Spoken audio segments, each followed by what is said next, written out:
Hi everybody, welcome to your first recorded lecture for ENG 434, the American Novel Seminar. I'm your professor, Dr. Lori Rodriguez, and basically with today's video lecture, I just wanted to offer you a quick introduction to J.D. Salinger's composite novel, Franny and Zooey, first published in 1961, which according to our syllabus, I have a copy of it right here, which according to our syllabus, you should be basically in the midst of reading right now. Really, you should be in the thick actually, of the Franny section, the first of only two sections or two chapters in this funny little novel, which again, I'll be introducing and explaining that funniness hopefully a little for you today.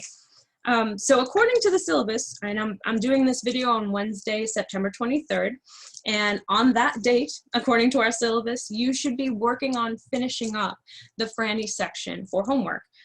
In Franny and Zooey. That's basically reading up to, in my edition of the novel anyway, reading up to page 43, and that would kill off for you the Franny section of the novel, getting ready to move on to begin the Zooey section for homework on Monday, September 28th, just to make sure I'm getting the dates right.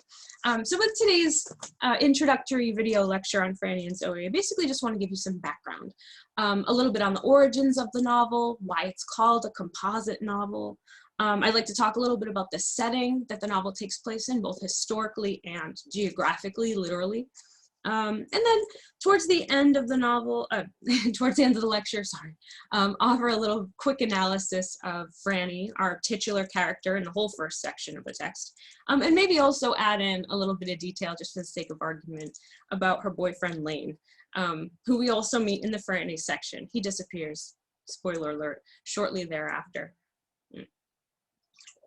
Excuse me. If you've ever worked with me during class, you know I need to occasionally, I talk too much, maybe without breathing, and I need to occasionally stop for a drink, like a potted plant. Anyway, at some point too, at the very end of this video lecture, I'll give you a little information on some new supplemental materials that I posted for you guys on our Blackboard space under content. And I'll give a little explanation of that too towards the end and how those materials might help you as you're making your way through not only the Franny section, but to be fair, the whole novel, the whole rest of the novel, the Zooey section and all. Okay, so just to jump right in then, the origins of this novel. Now I know you've likely bumped into, say, in activity instructions or in my labeling of things in the supplemental section of our Blackboard space, my reference to J.D. Salinger's novel as a composite novel. And I haven't explained why I'm referring to the novel that way yet, so let me do that here. Isn't that, see?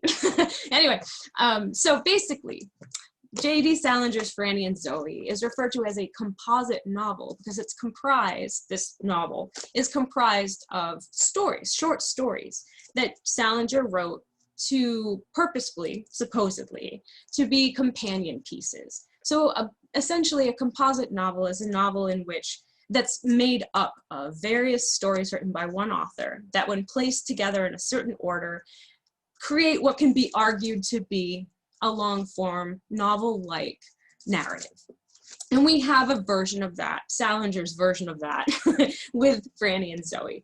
The first section or chapter of the novel, as I referred to it a moment ago, being Franny, and then the second or final section or chapter, if you like, of the novel being labeled Zooey. And that, of course, appears on, in my edition of the novel, of course, if you look at the syllabus, appears on page 45, first starts on page 45. And these two stories, Franny and Zooey, were published separately originally by J.D. Salinger before they came out together in this composite novel in 1961. They were first published separately with a literary magazine called The New Yorker, from New York. Sorry, I couldn't help it. Anyway, Franny, quote unquote, the story first came out in The New Yorker in 1955. It was met with a neutral response. Not too many women readers of Salinger were big fans of Franny at the time. Although not much was said in the literary criticism about that, annoyingly. And then 2 years later, 1957, J.D. Salinger published Zooey, which if you look in your text, you know, the actual composite published originally in 1961 text that you have, you'll notice that the Zooey section is much, much longer, like significantly long. Here's Franny, here's Zooey, right? The Zooey section, the Zooey story, when it was first published in 1957 in The New Yorker, garnered a much stronger response, let's say, than Franny did 2 years prior. The Zooey story, and you'll see, not to give any spoilers, because you will clearly see this for yourself once you get there if you haven't already. The Zooey section reads very differently than the Franny section, for instance. What I mean by that, a completely different narrator. The story's topic is completely different than Franny. In fact, Franny is barely a main character. She isn't also the focus of Zooey. So when this story came out, plus its length in 1957 in the New Yorker, the very same publication that had Franny barely 2 years prior, some readers had some problems. Not only editors at the New Yorker had some problems with Salinger's work just being accepted and, despite its length, into the magazine. Some readers, people on the board, supposedly had problems with it. And critics later, following the publication of the story, would also kind of, to be fair, beat Salinger down a bit. And there's a lot written on this, even in just New York Times articles. Actually, there's one article, I believe, that came out around 2001 or 2011 by Janet Malcolm. Anyway, I'll give you a reference where you can find exactly where to find that article at the end of this video. But Janet Malcolm, in a New York Times books article, writes exclusively about how J.D. Salinger's mid-career work, which includes the stories of Franny and Zooey plus the composite novel itself, how this mid-career work just really, Salinger, for the critics, it seems Salinger could do nothing right. They were displeased with the way the Glass family, with the stars of Franny and Zooey, they were displeased with the way the Glass family was portrayed. They were becoming more and more annoyed by the fact that these Glass family characters were appearing in more and more of J.D. Salinger's stories, bearing in mind that beyond the Franny and Zooey stories that I've given you here to deal with, Salinger wrote more. The Glass family, beyond Franny and Zooey, the Glass family in the world of J.D. Salinger's writing, his short story Ove, if I can use that pretentious art term.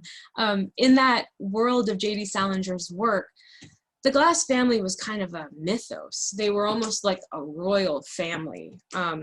And there's some scholarship and criticism out there as well. I have to look up the citation for this, so fact check me on it. But there's some discussion out there that the Royal Tenenbaums, on which, what's the director's name? The same director who brought the Grand Budapest, Fabulous Mr. Fox. His name is on the tip of my tongue, but this movie director who made the Royal Tenenbaums was supposedly influenced and even inspired a bit in his depiction of the Tenenbaums by Salinger's depiction of the Glasses. And what's even more interesting, actually, I'll stop my little side note in a moment, but the Tenenbaums are actually relatives of the Glass family within Salinger's literary world. You can find, verify my reference to that by looking at his 9 stories, which I've not assigned, and you do not have to read. But if you are interested, there's a story in there called Down in the Dinghy, in the text called Salinger's 9 Stories. And that story verifies that the Tenenbaum family, interestingly, is actually related to the Glasses as well. But I'm getting down a literary cultural rabbit hole, and I'll stop. Needless to say, though, just to wrap up this origin of the novel bit of my lecture, it wasn't a popular novel when it first came out. It was meant to be. It hit somehow. It hit #1 on the New York Times bestseller list for a hot minute. But generally speaking, the discussion among the critics and the scholars of the time when this book came out was negative. The reading public seemed to like it. We don't get any commentary from the reading public, unfortunately. Bracket that point. The reading public seemed to like it. #1 bestseller in New York Times. But the critics and the scholars and the make or break people in the field, in the industry, didn't like it. So that might be an important thing, depending on how you read, depending on what you think of the novel as you're moving through it. These points could be important to keep in mind as you progress through not only Franny, of course, but also once you get into the Zooey story, which is very, very different, very different from Franny. Okay, so now I want to get into, just to kind of switch gears slightly, talk a little bit about the setting that this composite novel takes place within, you know, the world of the novel, so to speak. Just give me a moment. Excuse me. Okay, I gotta learn to like breathe more when I talk or something. So, the story of Franny and Zooey, the whole composite novel, is more or less set in the year 1955, which is the year that Franny was first published in the New Yorker. And I say that the whole story is set in 1955 because, if you notice, well, I guess this is kind of a spoiler alert because you have not technically, at least if you're not reading ahead right now, according to the syllabus, you have likely not reached the Zooey story in the text yet. So spoiler alert. However, when we get to the Zooey story, we realize that the passage of time, you know, what the end of the Franny story, and then the segue to the Zooey story, the passage of time between is really a day. You know, it's something like we get a sense that Franny, well, give a little bit of a spoiler. Franny faints in the restaurant in Connecticut on a Friday, I believe. It's a football day, right? And then she is being discussed at the beginning of Zooey just the following week, or we're not told exactly for sure the day. It could be Sunday, it could be Monday, but it's days later. She's essentially retreated from Connecticut to her New York home, just to give you a sense of the setting. So this is an important consideration. As you start reading the novel, you open up to the Franny section, you are not at Franny's home. Franny's away from home. Not too far away from home, granted. She's in a college town in Connecticut. We don't know where exactly, but you learn this information just on the opening pages of Franny. I'm looking specifically, just to, you know, full disclosure, I'm looking at page 3, where it's specifically mentioned that she's attending a weekend in Connecticut for a Yale game, presumably football, of course. So we have this setting in Connecticut, which is also the location of the restaurant where Franny goes with her boyfriend Lane. She faints, scene, then there's a setting change. It's still 1955, I argue, but we're in New York City now in the Zooey story. That's an important consideration. You might want to write it in your novel for yourself or put it in notes somewhere. But when we get to the Zooey story on around page 45, 47, I believe, is where the text actually begins. There, we're no longer in Connecticut. We're in Manhattan, in the Glass family apartment. You know, the apartment essentially that Franny and Zooey have grown up in since children, or since they were children. So, you know, that's a relatively important consideration to keep in mind, particularly for me at least, particularly since the two stories, Franny and Zooey, in the text have a very different tone. They have a different narrator, as I mentioned. We'll talk about that a little too during our synchronous meeting coming up on October 5th. And their topic matter, the subject matter essentially of either story is also different.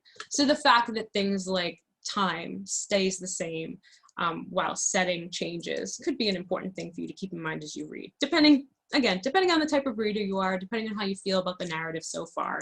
Just, I thought, worthy consideration. Now, I wanted to switch gears once again and go into offering what I started to say was a bit of, at the top of this lecture, a bit of a quick analysis of Franny, and then maybe without too many spoilers, and then a little bit about Lane, just to be fair, since he is her dialogue partner, really, through all of the Franny story that you're currently in the midst of reading, right, for the syllabus. So, Franny. I can't wait. Personally, I can't wait until we get together for the next synchronous meeting to talk to you all about what you think of Franny. And not only just Franny the character, but how Franny's, how do I want to say this, her affect perhaps, how her mood maybe changes or arcs in a way perhaps over the course of the Franny story. You might note, for instance, when she first gets off the train for this, you know, weekend of the Yale game, meeting up with Lane again. I'm on page 3 still of the Franny story. She, at least to Lane, through Lane's eyes, is what we get on page 3. She seems like she's in great shape. She's a right-looking girl. She steps off the train. Of course, it's a couple pages later after he reviews a letter she sent him. But she steps off the train, and Lane, in a way, I mean, read it for yourself, you know, but he, in a way, he lights up. Let me see.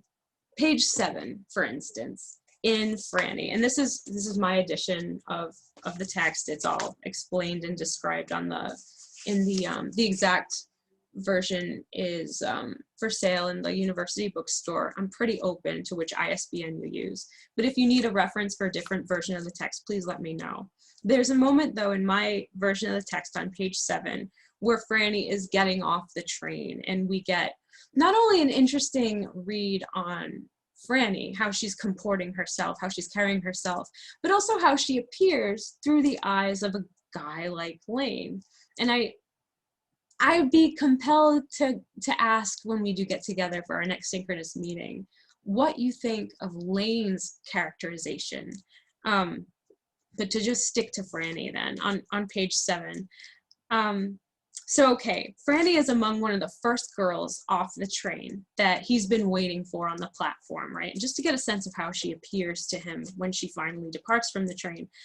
Let's see. Lane spotted her immediately, and despite whatever it was he was trying to do with his face, his arm that shot up into the air was the whole truth. Franny saw it, and him, and waved extravagantly back. She was wearing a sheared raccoon coat, and Lane, walking toward her quickly, but with a slow face, reasoned to himself with suppressed excitement that he was the only one on the platform who really knew Franny's coat. Do with that what you will.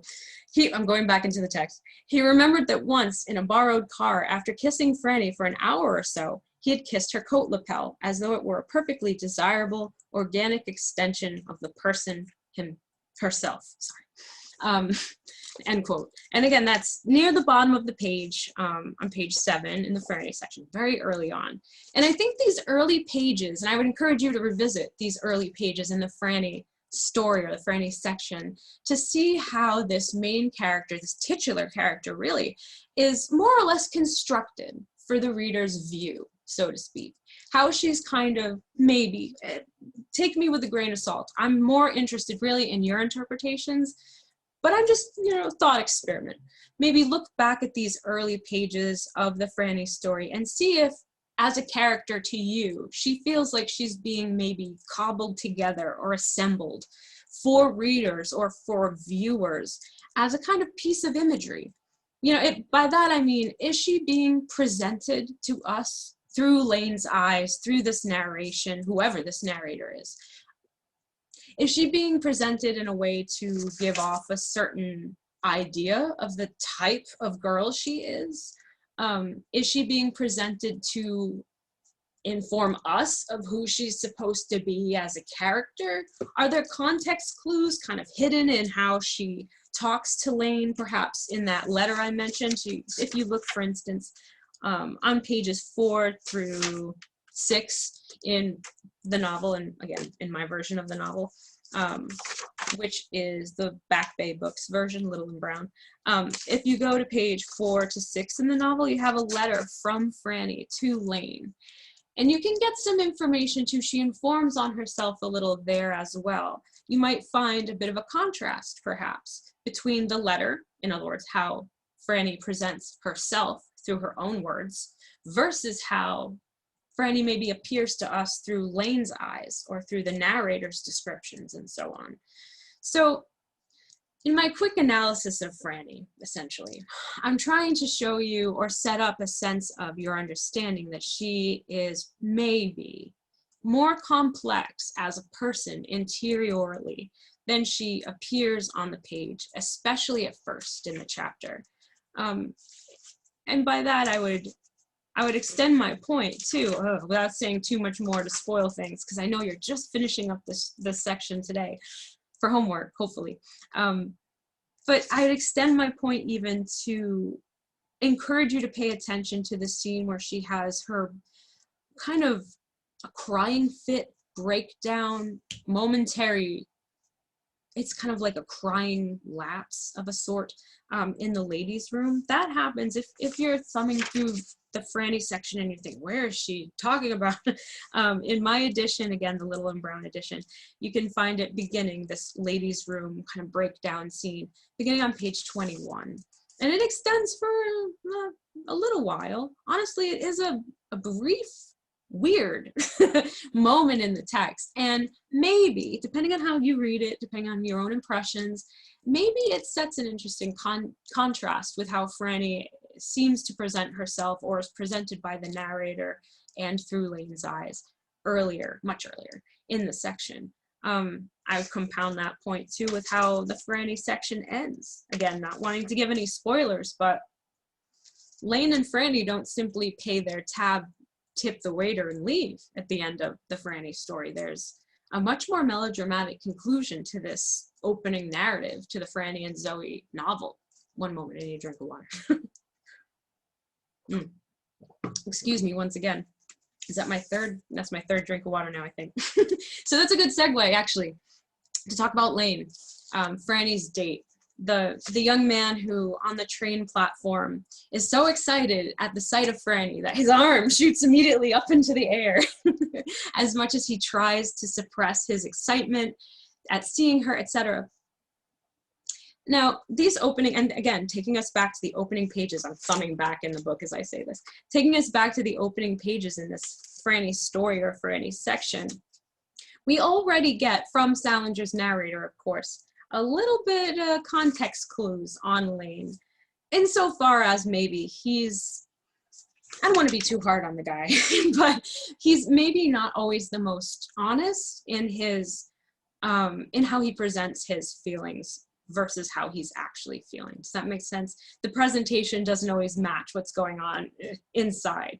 And that's not necessarily a character fault, so to speak, but I would encourage you to think about, as you're progressing towards the end of the Franny section and looking back at Lane and how he's acting in his dialogue with Franny, say in the middle of the chapter, what's he getting at with trying to say moving with suppressed excitement, you know, moving toward her quickly but with a slow face? What do these things mean?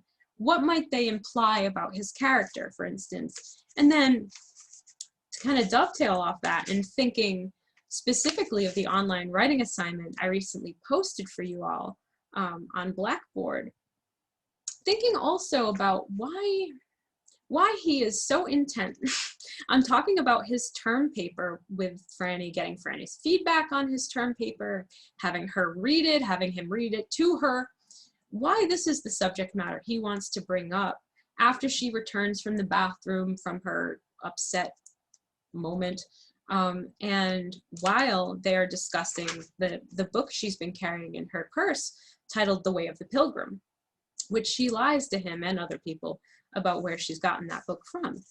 And in the midst of all of this, these not only odd behaviors from his date, which there are some comments from Lane, not the most friendly, in the narration about how he's feeling about Franny's, you know, sudden change or arc of mood or changing affect as their date progresses. For instance, that actually, as I was saying that made me think that I should probably back up that statement, because I did want to say, you know, Lane isn't necessarily a terrible guy. I don't want to kill his character, pun intended. Sorry. But he is a flawed, very human character. And that is, to be fair to Salinger, that is one thing as an author. He has a knack for writing. Very human, often understandably flawed characters, male and female, to be fair. So a little bit in the narration about Lane and how Lane is not beginning to turn on Franny, but maybe getting bored. Maybe getting a bit bored with this date, and how her attitude seems to be, to him inexplicably, changing as their date progresses. So on page 21, right before Franny retreats to the bathroom, there's actually, I hope you can see this with the glare, there's a page break, right? Kind of just before the middle of the page. Down here, Franny's in the ladies' room, having her moment. Above it, just for a little bit, just for part of this paragraph, I don't even believe it's the whole paragraph. No, it is. Sorry, I wanted to give Lane too much credit. The whole paragraph prior to Franny's scene in the bathroom is essentially Lane's reaction to not only the discussion he's been having with Franny on the prior pages, which you should definitely take a look at. If you read over it quickly, I would encourage you to go back to, say, you know, pages 18, 19, 20, and just look at how that date dialogue is going, you know. And then when you get to page 20, 21, Lane's reaction to that dialogue, to now Franny retreating from the table for no apparent reason, might, I don't know, it might inform on his character for you a little bit. So I'm just reading from a little bit from page 20, and I'll read a little bit from the narration on Lane's attitude on page 21 as well. Okay, so at the bottom of the page on page 20, I have it highlighted. It starts, he looked at the sheared raccoon coat. So again, Lane in this coat, fixated. So quote, he looked over at the sheared raccoon coat, which lay somewhat askew over the back of Franny's vacant chair. The same coat that had excited him at the station by virtue of his singular familiarity with it, and he examined it now with all but unqualified disaffection. The wrinkles in the silk lining seemed, for some reason, to annoy him. He stopped looking at it and began to stare at the stem of his martini glass, looking worriedly and vaguely, unfairly conspired against. Sorry, I don't mean to laugh at the boy. I'll go on slightly. One thing was for sure, I'm on page 21 now. One thing was for sure, the weekend was certainly getting off to a goddamn peculiar start. At the moment, though, he chanced to look up from the table and see someone he knew across the room, a classmate with a date.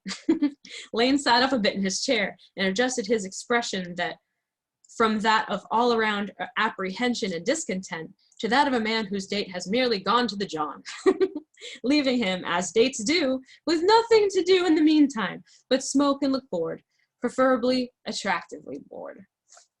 So that's Lane. Page 20 to 21, right before the page break, which takes us into the ladies' room, for better or worse, with Franny for her brief breakdown. So again, I offer sort of these miniature quasi-analyses of Franny and Lane, with hopes to give you some, you know, boost in directions of getting your own read and impressions on this couple and these individual characters on their own as well. And just to kind of one final switch of the gears, I just wanted to kind of close out this video lecture to let you guys know about some supplemental materials that I recently posted, actually today, on our Blackboard space under content. I'll also be sending you an announcement later in the week to let you know about this as well. Just spoiler alert. But basically, if you go to our content, the content link on our Blackboard page, and scroll down, you'll see a folder. I believe it's purple, and it's labeled supplemental materials, videos, etc., etc. Excuse me.